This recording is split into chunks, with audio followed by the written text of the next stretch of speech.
Well, good morning. Once again, we are coming to you from the Ghana Economic Forum. It's ended, but these are some of the interviews we picked up from there. Like we promised last week, we'll bring you those interviews, and here we are again. This time we are talking about the potential oil and gas holds for the African continent. The question is, are we harnessing it enough? Have we reached the point where we can boldly say that this is the best we have done for our oil and gas industry? That's a conversation we would have with CEO of Africa Oil and Power, Guillaume Doane.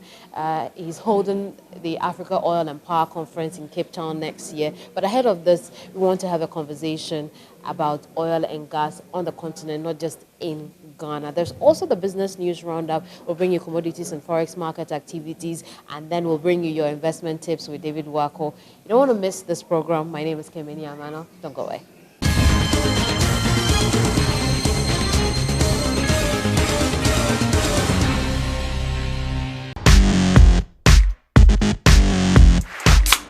Uncle, please, can I check my number? Okay. Wow! Gimme! You have won the ultimate prize, a brand new car. What? A car? Yes, a car, not a toy car. This is the key to your car. Wait, call your daddy. Okay. All right. So you see, he has won a car, but there are 4 more cars to be won, plus other amazing prizes and many more in the Giant Malt Open and Win promotion from July to October 2016. Just buy a can of Giant Malt, open the lid, and the number you find under it, voila, you can go to any Romani distributor or Royal Boat depots to redeem your prizes instantly. Giant Malt Open and Win promotion. Onapo, terms and conditions apply.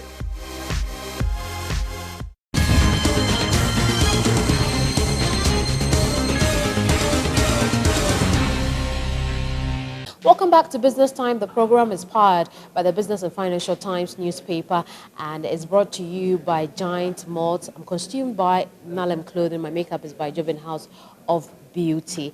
And let's get into our conversation in a moment. But first, let's go for the news roundup.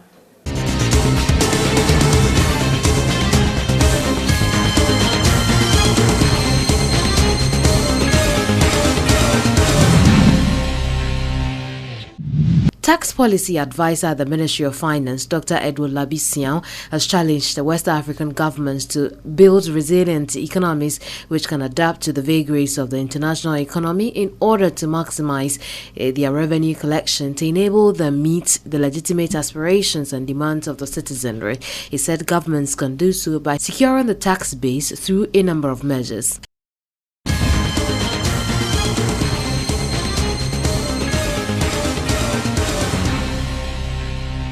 Thank you for staying on the program. So you have it. Those are the stories that made rounds as far as business news is concerned. We can now talk to Guillaume Doane. I told you he's the CEO of Africa Oil and Power. He's holding the Africa Oil and Power Conference in Cape Town on April 10 next year. Ahead of that, however, we would want to have a conversation on how Africa could harness its oil and gas potential. Well, thank you very much for being on the program. Pleasure. Tell us what you do at Africa Oil and Power. Africa Oil and Power is an annual conference hosted every single year in Cape Town, South Africa, focused on the oil, gas, and power industries of the continent. For us, we want to highlight the fact that Africa is still a very underexplored continent when it comes to oil and gas, and a continent that can really harness its natural resources when it comes to generating electricity. It's no secret that generating capacity in Africa is way below where it should be. And we want to create a platform that enables all of the stakeholders of the entire energy industry, oil and gas, to connect with the electricity industry. Why we're here in Ghana this week is we're working with the government of Ghana and Ghana National Petroleum Corporation, GNPC, on doing a special spotlight on Ghana at next year's conference. Ghana's story is very representative of what's happening throughout the continent.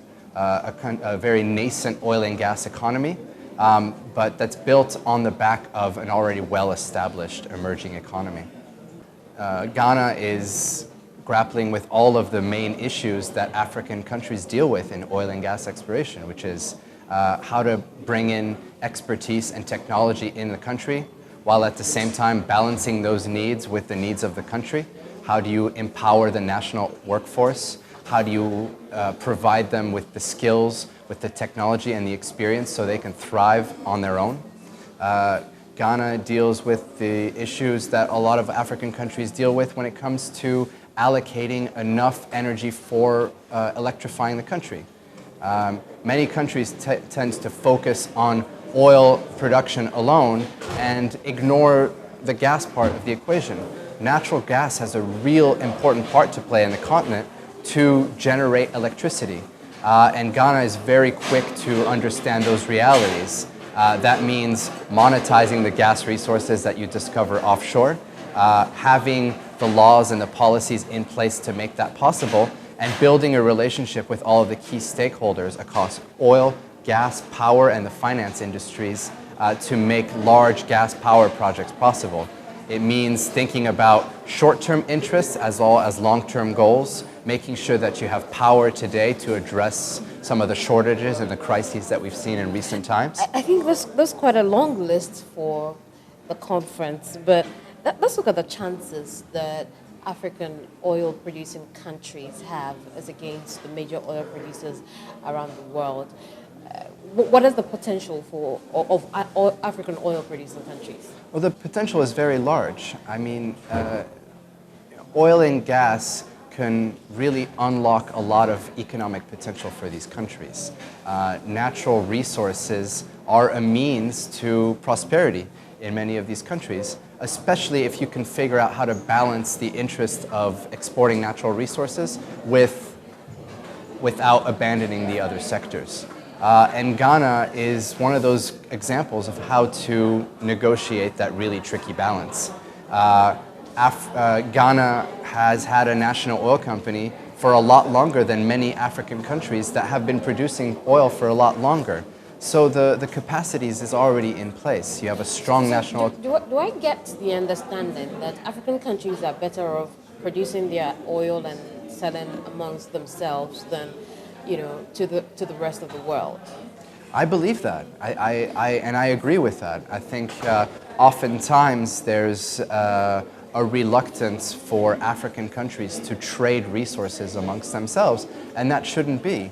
When you look at the pipeline infrastructure that's in place, either for oil and gas, it's much lower in Africa than anywhere else in the world. That shouldn't be. Countries like Nigeria and Angola could be trading that oil and gas with their African neighbors. So part of the idea of our conference is to promote that intercontinental cooperation. And natural gas provides a key for that, as does power. There are a lot of power pools within the continent and a lot of opportunities to be had for continents to work together to increase generating capacity. You mentioned one major concern for a lot of Ghanaians when we started to commercially lift oil at our fields, which is, concentrating too much of oil on oil at the detriment of the rest of the economy. But how do you make sure that you don't get to that point where, for instance, in Ghana's case, agric versus oil, you don't sacrifice agric for oil? It's a very good question, and it's one that countries must address. One, you need to make sure that you're reinvesting the revenues from oil and gas into competitive sectors. It starts with a very strong national fund, a sovereign wealth fund that ensures that the revenues are kept within the countries, reinvested in vital sectors, finance, services, construction, education. These are vital. It's also very important that countries invest strongly in national content, that these national content policies are set in stone and agreed upon with the foreign investors who are coming here in the country. And Ghana has been very steadfast in those commitments. I see. Let's look at the fact that on the continent, especially in Nigeria, which is the biggest producer in our sub-region, faces a lot of sabotage in the Niger Delta. Right. Now, if really we are to enhance oil production on the continent, we can't do that without Nigeria. Sure. And perhaps Angola. What can Nigeria as a country do to be able to deal with that bit of its oil production? The benefit of Nigeria is that they have decades of experience in the oil and gas industry. So they've learned the hard lessons of what can happen when you're A, over-dependent on one resource, B, when there's an inequity in the distribution of wealth from oil and gas, and when you don't pay enough attention to the environmental impact of oil and gas on your country.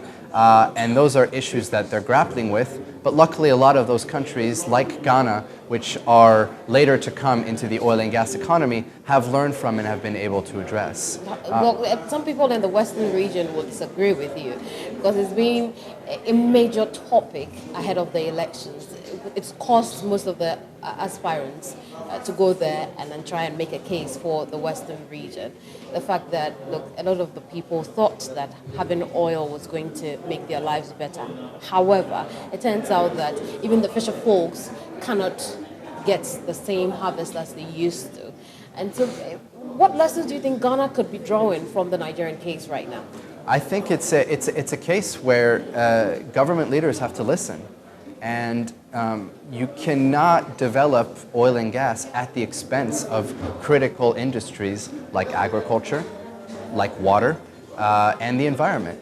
And if you do so, you risk really destroying the very fabric of the economy that allowed oil and gas exploration to exist in the first place. Ghana, being a major cacao producer, does not want to put at risk this very major industry just because of oil and gas development. So it requires leaders who are able to listen to the communities and respond accordingly. And I think that's a lesson that Ghana can learn from its own experiences and those of its neighbors.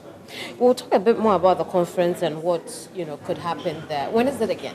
It's April 10th through 12th next year. Next year. There's a lot of time to prepare Absolutely. for that. But when we say that we want to highlight the potential of oil on the African continent, and there is also the case of financing. For instance, in Ghana, there's always concern about raising funds for operations in the oil and gas sector. What would you say to for instance, the Ghanaian government on how to be able to deal with that? Because banks do not really think that they can take the risk, or they may not even have the capacity to be able to invest in that. Absolutely.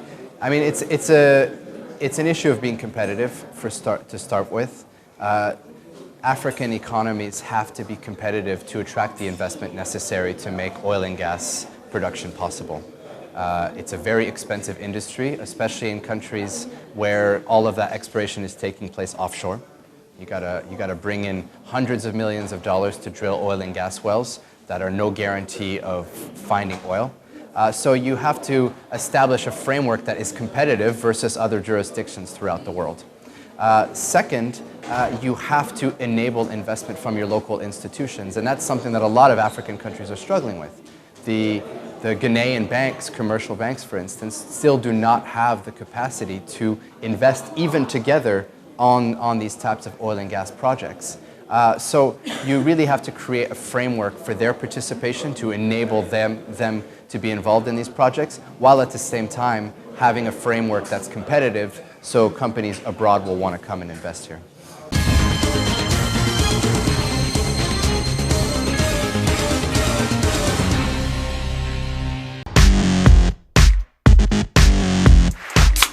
Uncle, please, can I check my number? Okay.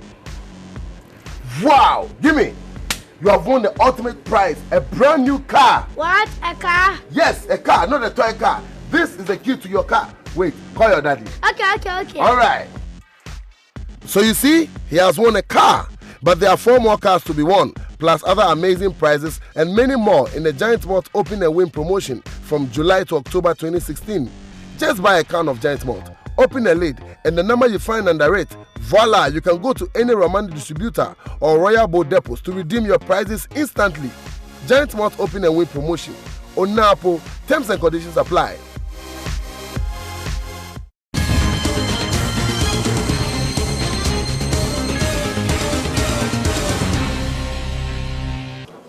I also want to look at local content.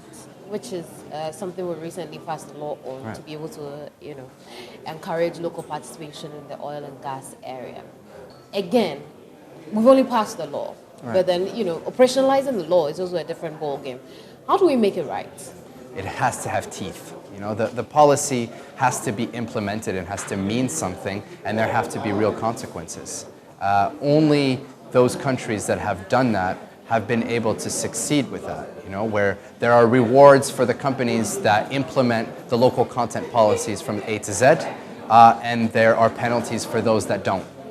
You have to find meaningful and coherent ways for indigenous companies to be involved in the oil and gas economy, period.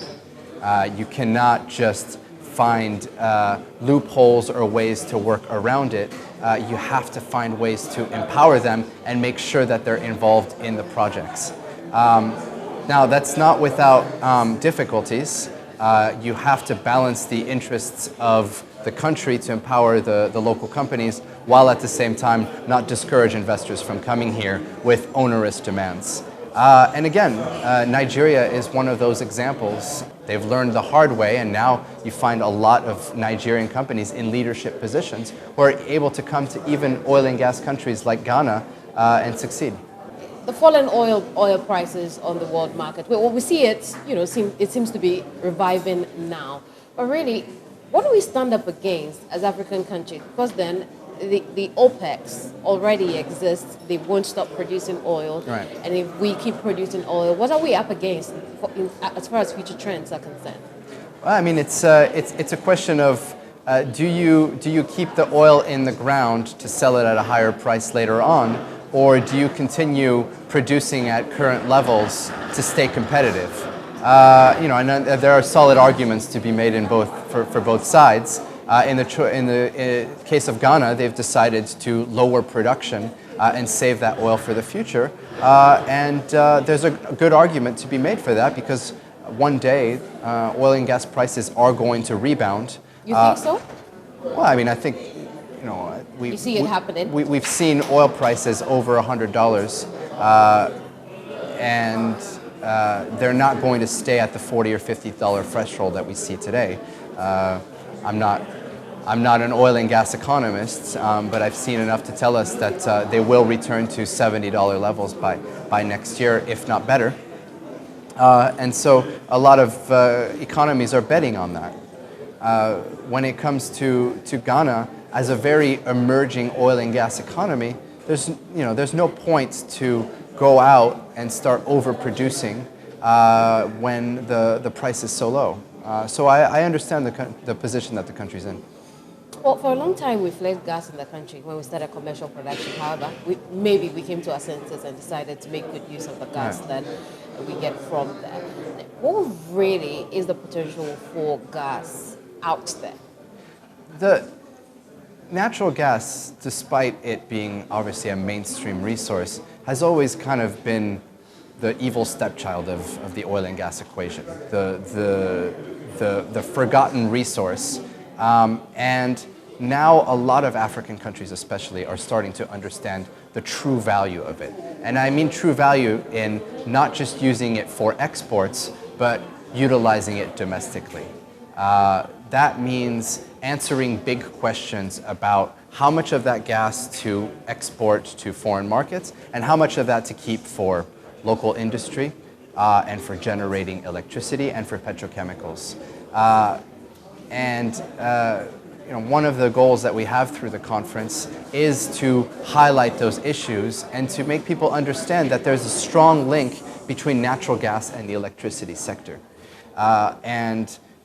When you're talking about electrification rates in Africa of less than 50%, some cases 30, 40% in countries, you really see the true potential of cheap natural gas to build power projects and supply it to all corners of the country. And there are great examples throughout Africa of countries that have been able to harness their natural gas resources, and Ghana is very smart to recognize that.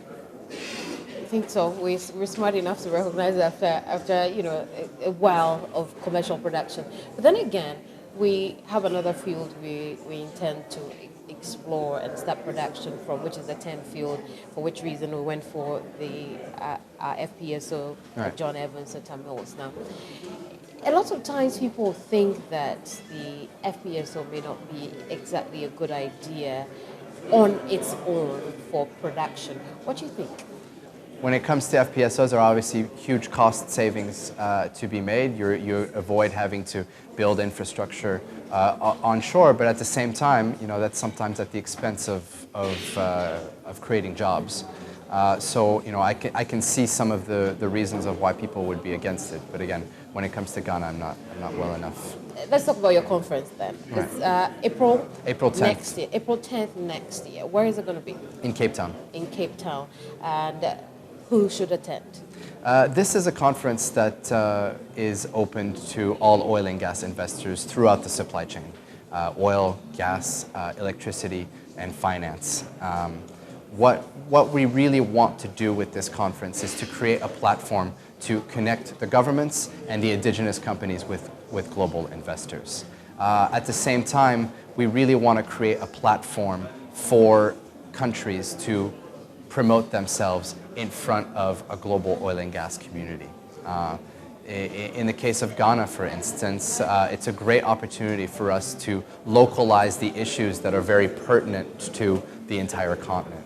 So, bringing companies like GNPC, the Ministry of Petroleum, the Ministry of Power, down to Cape Town and getting them in front of the global oil and gas community will enable them to tell their story and then, of course, create new investment opportunities that had been available before. What would it take for anybody to sign up for this? AfricaOilAndPower.com.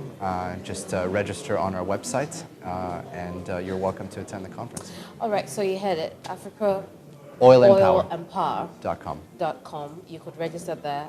Is it open now? It's open now. It's open now, so you could register if you're interested in this Cape Town event, April 10, 2017. It's a long way away, but it's better you start preparing. And thank you very much, Guillaume. Thank you very much. Pleasure talking to you. Likewise. Short notice, but I'm sure we did something. You did great. Thank you. Well, we've been talking to Guillaume Doane. He is CEO for Africa Oil and Power, and the conference is on April 10, 2017 next year. You can register now at AfricaOilAndPower.com. We'll be right back. Don't go away.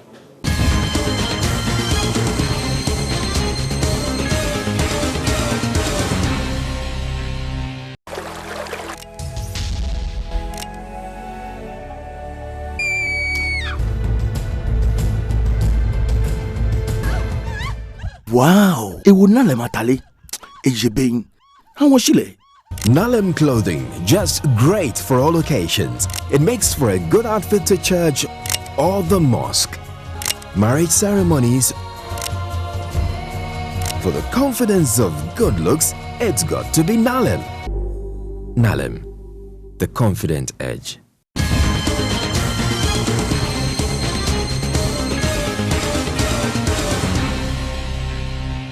Well, it's been quite an insightful conversation we've had with Guillaume, who is CEO for Africa Oil and Power.